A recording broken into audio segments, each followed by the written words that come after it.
Luiz, pra galera te conhecer, quem que é o Luiz? O que que o Luiz faz no dia a dia? A gente sabe nos bastidores, né? A galera que já opera, ele é muito conhecido no mercado. Mas pra galera aqui da escola, a galera público, o que que o Luiz faz? Quem é o Luiz? Uma resumida pra gente, por gentileza. Então, primeiramente, agradecer pelo convite e estar aqui trocando ideias sobre o mercado financeiro, algo que eu amo estar envolvido, né? Então, sempre que a gente vai conversar sobre o mercado financeiro, é algo muito bom de se falar, né?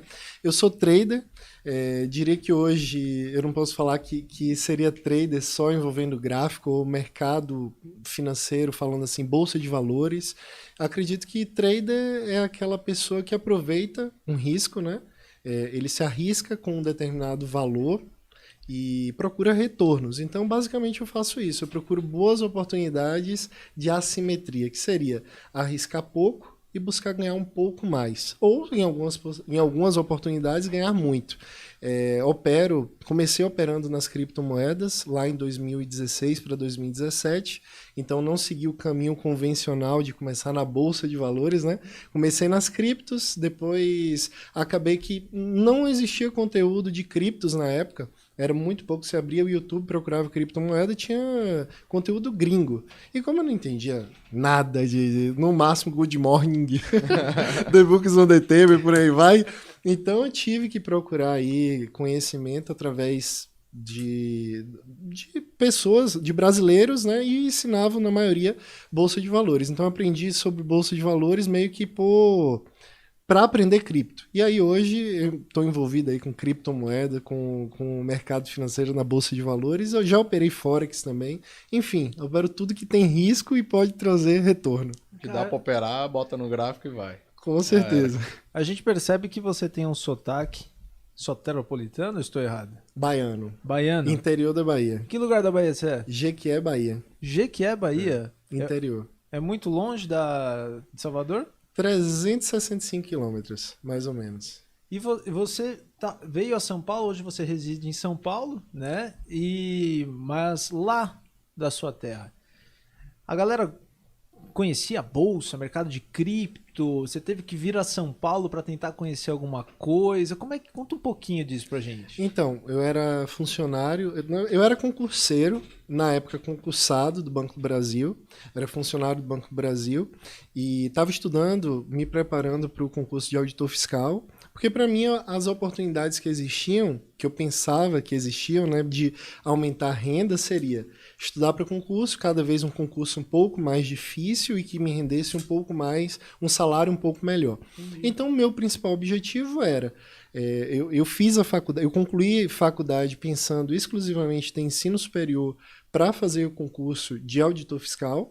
Na época eu estudava direito administrativo, contabilidade geral, contabilidade avançada, raciocínio lógico, matemático, tudo voltado para concurso público. Até que entrou um cliente lá no banco e falou assim, comprei um negócio, um Bitcoin.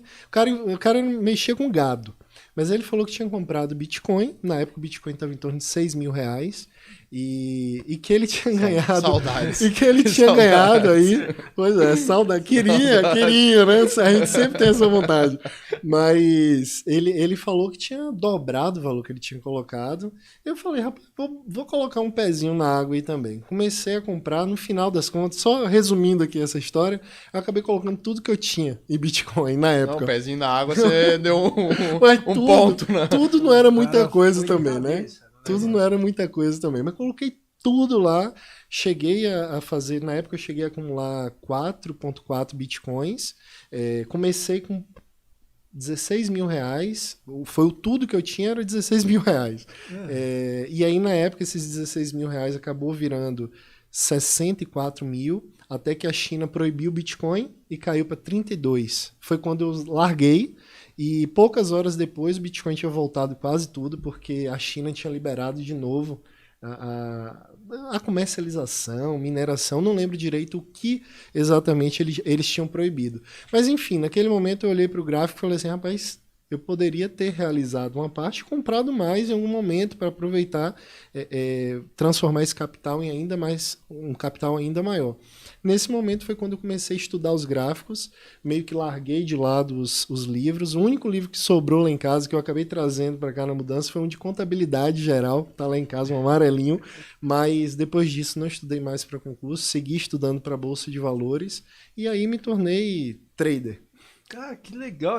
É o que você falou, você veio completamente na contramão, porque até então não era muito falado no mercado de cripto, né? Foi um comecinho o cara do gado. O cara do gado, assim, eu não tenho ideia de como que tá hoje, né? Comprou mais fazenda. Depois O cara multiplicou, Será tinha que uma fazenda, hoje tem 40. Será que ele era o Satoshi Nakamoto escondido no interior? Lá no interior. Lá no interior da... Era mais interior Mais ainda. interior que o... Porque na época nessa época eu tava trabalhando em Lajeado do Tabocal, uma cidade assim que tem 4 mil habitantes, eu acho, 5 mil habitantes.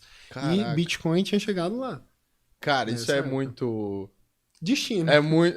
porque o cara entrar ali... Você vai aqui em São Paulo, na maior cidade, na capital do Brasil pra mim, vai ter gente que não vai entender o que é Bitcoin ainda. Com Você certeza. tava lá no interior e lá cara... eu soube do Bitcoin. E um fato curioso, né, quando a gente está acostumado a trabalhar com renda variável. Então o risco para nós, com responsabilidade, com o pé no chão, com gerenciamento, faz parte do nosso, né, dia a dia, né? Mas para a galera da sua cidade, para a galera do banco, você falar isso para uma pessoa, eles te chamavam de maluco?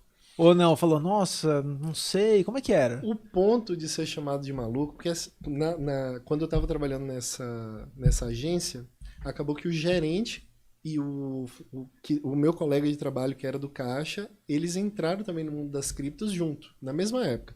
Então, todo dia a gente chegava ali de manhã, no café, no almoço, era cripto, o tempo todo a gente falando de cripto. Que legal. A gente fazia parte de grupos de Telegram, conversava sobre cripto, trocava ideia de candles, quando a gente começou a aprender sobre candles. Mas, no geral, o ponto que eu fui chamado de maluco foi quando eu pedi demissão do banco. Então, essa parte... Quando eu entreguei a carta de demissão, e eu não sei se o Gabriel lembra, mas o último dia do meu aviso prévio foi o dia da maior queda do Bitcoin ali no final de 2017, em dezembro de 2017. E aí, eu costumo falar isso, o gerente perguntou assim pra mim, você tem certeza? Você não quer cancelar o aviso prévio? Dá Não? tempo ainda. Dá tempo ainda, a gente consegue. Falei, não... Vou seguir. Você estava aqui. com a decisão tomada. Decisão tomada, já estava operando na bolsa também. Inclusive, as criptos me sustentaram na bolsa. Eu acredito que se não fosse as criptos, porque naquela época era praticamente impossível. Aquele bichão que está ali atrás, ó, atrás do Gabriel, estava em evidência, né? Era bull market, assim, era praticamente impossível perder dinheiro naquela época. E eu perdia dinheiro na bolsa e ganhava dinheiro nas criptos. Então, as criptos me sustentaram para que eu não desistisse de ser trader naquele momento. Mas minha cabeça era assim, se der errado, volto para os concursos, passo em alguma coisa e volto para o mercado. Eu lembro